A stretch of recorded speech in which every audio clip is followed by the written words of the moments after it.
Hello everyone, Kanha and मामा चॅनलवरती तुमचं खूप खूप स्वागत आहे. कसे आहात तुम्ही सर्वजण? आय रिअली होप तुम्ही सर्वजण छान असाल आणि अगदी मजेत असाल. 이게 아닌데 내 맘은 그게 이런 게 아닌데 예쁘게 말하고 सकाळचे वाजत 6 आणि मला बनवायचं आहे दोघांचाही टिफिन. कान्हा आणि यांचा दोघांचाही टिफिन बनवायचा आहे. थोडीशी प्रिपरेशन रात्री करून ठेवली होती आणि त्याच्यामुळे ना खूप इझी पडतं मला करण्यासाठी. तर चला जाऊया किचनमध्ये. गृहिणीची सुरुवात जी आहे ना अगोदर किचनमध्येच होते. सो आज मी कानाच्या टिफिनसाठी बनवते मूग डाळीची इडली बनवते. मूग डाळ ही खूप पौष्टिक असते, प्रोटीन खूप असतं. तर आजचा जो टिफिन आहे तो प्रोटीनयुक्त आहे, हेल्दी असते खास करून मुलांसाठी. आणि अशी डाळ ना मुलं खात नाहीत, पण इडली वगैरे केली तर कान्हा आवडीने खातो. त्याला इडली डोसे हा प्रकार खूप आवडतो. तर ही मी रात्री भिजू घातली होती. जवळजवळ ही 2 कप डाळ होती आणि ती मी आता मिक्सरवरती बारीक वाटून घेते. आणि याच मिक्सरचे तुम्ही डोसे बनवू शकता, अप्पे बनवू शकता. यामध्ये खूप साऱ्या वेजेस ॲड करून एक उत्तप्पमसारखं बनवू शकता. ते सुद्धा इझी असतं. आणि त्याचबरोबर मी यांच्या टिफिनची तयारी करते. तर इथे मी राजमा लावला आहे. तर आजचं जे पूर्ण जेवण आहे ते प्रोटीनयुक्त आहे. राजमामध्ये खूप सारं प्रोटीन असतं. आणि त्यानंतर राजमा कुकरला लावून घेते आणि त्यानंतर बाकीच्या ज्या आहेत ना, आणखीन थोडंसं हेल्दी बनवण्यासाठी बाकीच्या ज्या भाज्या आहेत ना ते ॲड करते. इथं मी गाजर आणि बीट आहे माझ्याकडे, ते ॲड करते. शिमला मिरची नाही आहे, तुमच्याकडे जर शिमला मिरची असेल तर तुम्ही तीसुद्धा ॲड करू शकता, त्यानेसुद्धा छान बनतं. तर असा गाजर आणि बीट आहे ना, मुलंच काय आपणसुद्धा खायला थोडंसं काचकच करतो, पण इडलीमध्ये घातल्यानंतर ते गळूनही येत नाही खाताना. त्यामुळे शक्यतो मी पराठ्यामध्ये वगैरे खूप साऱ्या भाज्या ॲड करते, जेणेकरून तो खाईल आणि जे पौष्टिक तत्व आहे ते त्याला भेटत जातील. सो मी जे गाजर आणि बीट जे किसलं होतं ती मी त्या मिक्सरमध्ये टाकले. तसंच त्या मिक्सरमध्ये मी थोडंसं मीठ पण टाकले चवीनुसार, थोडंसं नाही सॉरी, चवीनुसार मीठ टाकले. बाकीचं मी मिरची वगैरे टाकली नाही, कारण कान्हाला टिफिनमध्ये द्यायचं असं आणि कट केल्यानंतर बराच वेळ ते तोंडात येतं, त्यामुळे नाही. जर तुम्ही मोठ्या माणसांना करणार असाल तर तुम्ही थोडीशी हिरवी मिरची आहे ना ती एकदम बारीक चॉप करून टाकू शकता, त्यानेसुद्धा याची टेस्ट खूप छान येते.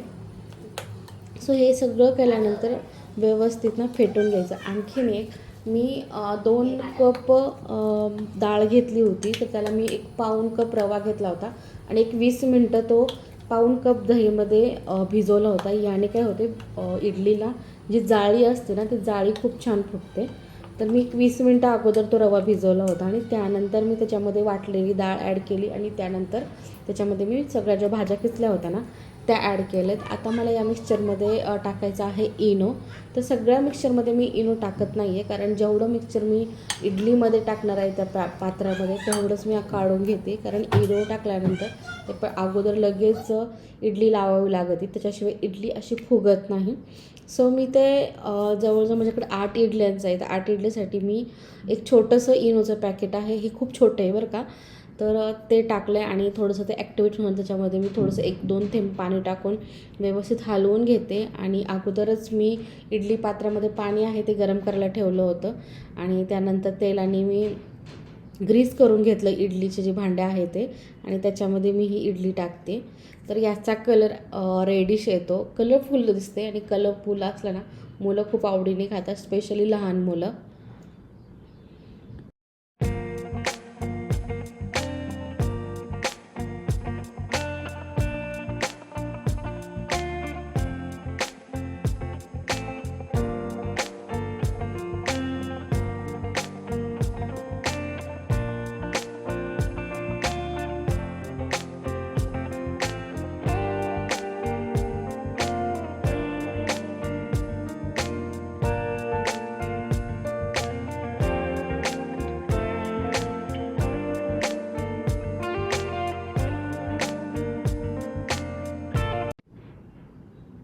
सो जोपर्यंत इडली स्टीम होते तोपर्यंत मी इडलीसोबत खाण्यासाठी पटकन होणारी अशी चटणी प्रिपेअर करते. मी इथे जवळजवळ माझ्या अंदाजाने छोटी अर्धी वाटी खोबऱ्याचा किस घेतला आहे.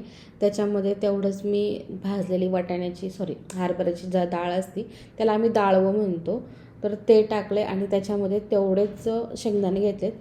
थोडक्यात तिन्ही वस्तू मी समप्रमाणात घेतलेत आणि त्याच्यामध्ये मी 4 ते 5 हिरव्या मिरच्या आणि त्याच्यानंतर कोथिंबीर टाकलेली आहे. त्याच्यानंतर थोडंसं मीठ आणि माझ्याकडून आलं आणि लसण हे टाकतानाची जी क्लिप आहे ती मिस झालेली आहे. तर याच्यामध्ये मी जवळजवळ 5 ते 6 पाकळ्या लसण आणि एक छोटा तुकडा आल्याचा टाकला होता.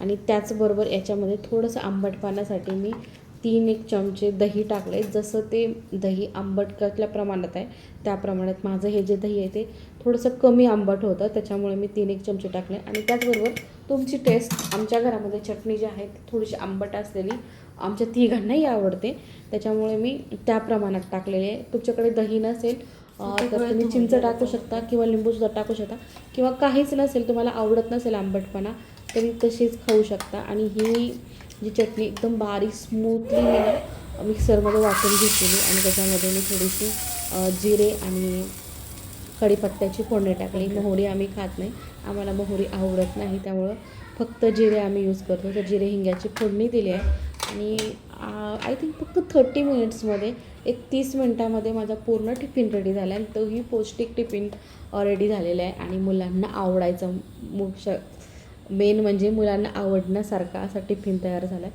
तुम्ही पाहू शकता इडलीला इतकी छान जाळी फुटलेली आहे, मध्ये असं कुठंतरी गाजराचा नारंगी कलर येतो आहे, त्याच्यानंतर बिटाचा लाल कलर येतो आहे. तर कहाणा याला कलरफुल इडली असं नाव देतो आणि आवडीने खातो. तुम्हीसुद्धा ट्राय करा, तुमचे मुलंसुद्धा खूप आवडीने खातील. 가슴이 떨려와 자꾸 미안 네 앞에만 서면 난 너만 보면 이게 아닌데 내 맘은 그게 이런 게 아닌데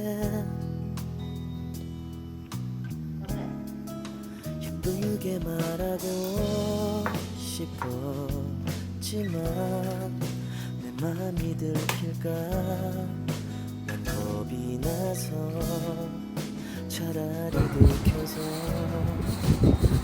내 맘을 네가 알아챘어야 해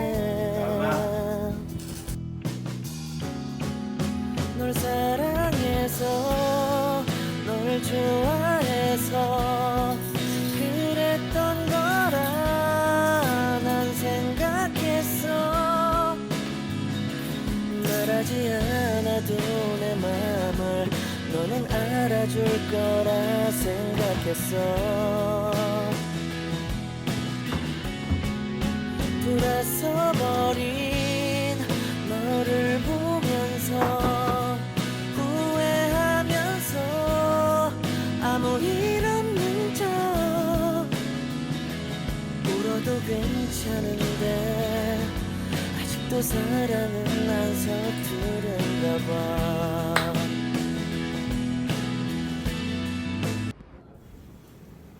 सो मी इथे बनवते आमच्या दुपारसाठी जेवण आणि यांचा टिफिन.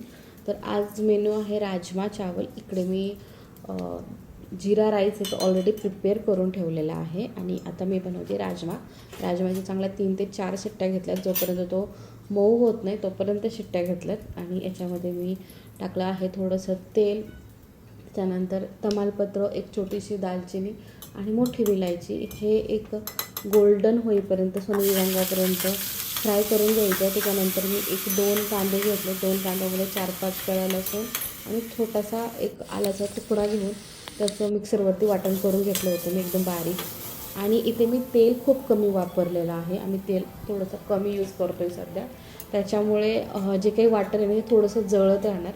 आणि त्याच्यानंतर मी एका वाटीमध्ये हळद, काश्मीरी लाल मिरची, त्याच्यानंतर खाण्याची जी लाल मिरची पावडर असते ते, आणि धना पावडर आणि गरम मसाला असं एकत्र केलं आणि त्यामध्ये थोडंसं पाणी टाकून त्याची पेस्ट तयार करून घेतली. याने ना राजमाची जी कन्सिस्टन्सी असते ना ती अशी स्मूथ येते, ग्रेव्ही टाईप होतं. आणि त्याच्यामध्ये मी जवळजवळ दीड टोमॅटो होता माझ्याकडे, मोठा 1.5 टोमॅटो होता, लालसर बघून घ्यायचा, त्याने कलर जो आहे ना राजमाचा तो छान येतो.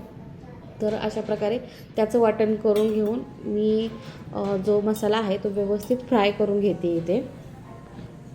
तर जोपर्यंत मसाल्याला तेल सुटत नाही तोपर्यंत तो चांगला फ्राय करून घ्यायचा, त्याच्यावर झाकण ठेवून घ्यायचं जेणेकरून मसाला लवकर कुक होतो. त्यानंतर याच मसाल्यामध्ये मी टाकत आहे मीठ मी ऑलरेडी राजमामध्ये थोडंसं टाकलेलं होतं शिजताना, त्यामुळे इथे अगदी चवीपुरतीच मीठ टाकत आहे जेणेकरून जास्त खारट होऊ नये म्हणून. आणि मसाला माझा एकदम छान परतून झालेला आहे प्रिपेअर, तुम्ही पाहू शकता. राजमा जो शिजलेला होता मी यात टाकून व्यवस्थित हलवून घेते आणि ज्याप्रमाणे तुम्हाला त्याची कन्सिस्टन्सी हवी, घट्ट पातळ तुम्हाला जसं आवडतं तुमच्या आवडीनुसार त्यानुसार मी पाणी टाकून घेते याच्यामध्ये आणि त्याच्यानंतर परत झाकण घेऊन एक उकळी होईपर्यंत ठेवणार आहे. 널 사랑해서 널 좋아해서 그랬던 거라 난 생각했어. 말하지 않아도 내 맘을 너는 알아줄 거라 생각했어. 돌아서 버린 너를 보면서 후회하면서 아무 일 없는 척 울어도 괜찮은데 아직도 사랑은 안 서투른가 봐. 너와 멀어질까 봐 그냥 아무 말도 못했어.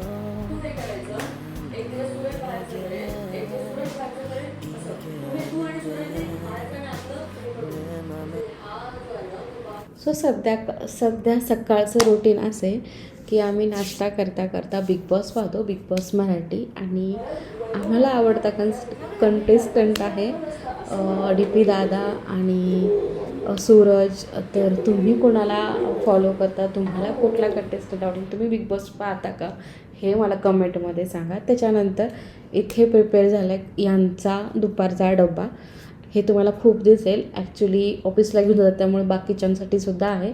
आणि हा 2 टिफिन आहे कारण संध्याकाळचा नाश्तासुद्धा यातच पॅक करून दिलेला आहे मी. जसे की भेळ जी आहे ती संध्याकाळी खातात, सॅलड आहे, दही आहे, राजमा आणि जिरा राईस. तर हा होता आजचा यांचा टिफिन.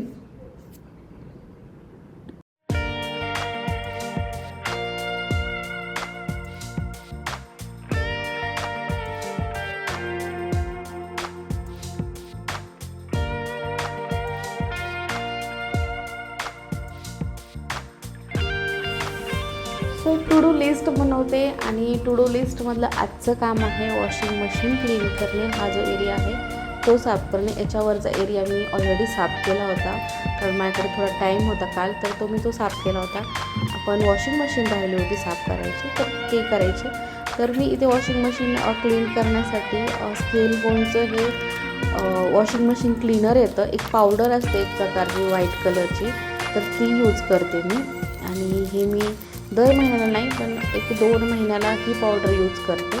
अदरवाईज मी एकतर विनेगर ॲड करते किंवा लाईम ज्यूस जो असतो तो यूज करते, लिंबाचा रस. आणि ही पावडर आतमध्ये ड्रममध्ये व्यवस्थित टाकून घेते. त्याचबरोबर जो रबर असो त्याच्यामध्ये टाकून घेते कारण सगळ्यात जास्त घाण जी आहे त्या रबरमध्ये बसलेली असते. आणि त्याच्यानंतर सेल्फ क्लीनचं फंक्शन असतं वॉशिंग मशीनमध्ये, तर ते ऑन करते. तुमच्या मशीनमध्ये नसेल तर जे कुठलंही असतं डेली वॉश वगैरे कुठलंही फंक्शन एक ऑन करून घ्या आणि तेवढ्या वेळ ती मशीन फिरवून घ्या. पण त्याच्यामध्ये कुठलेही कपडे टाकू नका कारण आपल्याला वॉशिंग मशीन क्लीन करायचे आणि ते आतमधून पूर्ण क्लीन करायचे. बाय द वे हे जे मी पावडर यूज करते त्याचे खूप सारे फायदे आहेत. सगळ्यात अगोदर तर ते मशीनची जे अप्लायन्सची लाईफस्पॅन आहे, जे वय आहे ते वाढवतं लाईफस्पॅन. त्याच्यानंतर आतमधून क्लीन करतं. हार्ड वॉटरचे जे स्केल आहेत ते आतमधल्या पार्ट्सला खूप डॅमेज करतात, तर ते हील करायचं काम करतं ही पावडर.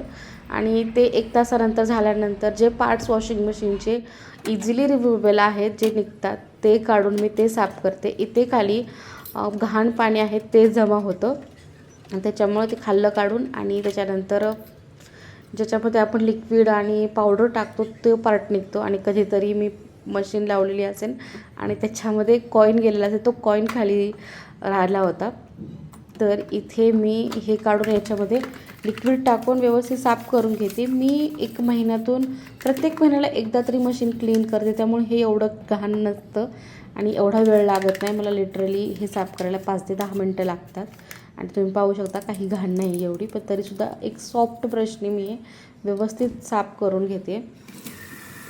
काय असतं ना, वॉशिंग मशीन, फ्रीज हे जे अप्लायन्सेस आहेत ते वन टाईम पर्चेसिंग असते. याच्यामध्ये आपण खूप मोठी अमाऊंट इन्व्हेस्टमेंट केलेली असते, त्यामुळे याची काळजी घेणंसुद्धा तेवढंच गरजेचं असतं.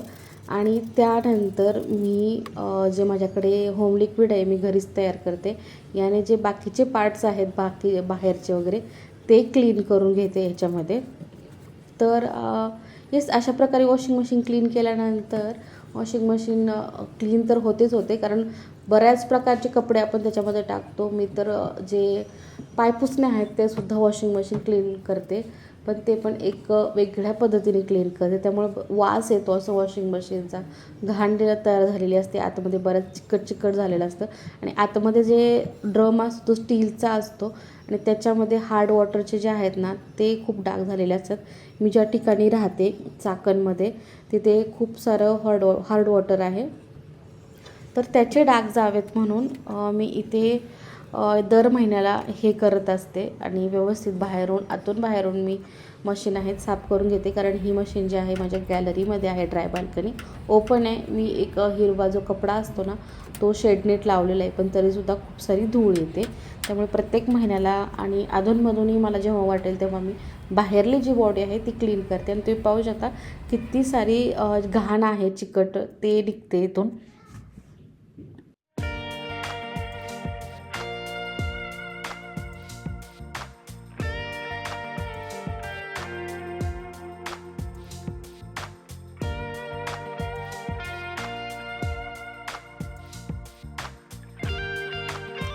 आणि सगळ्यात शेवटी ना मी 1-2 झाकण विनेगर ॲड करते इथे आणि त्याच्यानंतर मशीनचं स्पिन जे फंक्शन आहे ते ऑन करून ठेवून देते.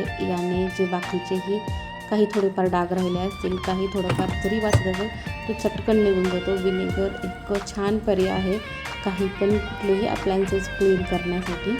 जोपर्यंत स्पिन होईल तोपर्यंत मी थोडंसं वरती माझं सर्फ एक्सेल वगैरे जे संपलं होतं त्याच्यानंतर कंडिशनर संपलं होतं, तर ते अरेंज करून ठेवते वरती.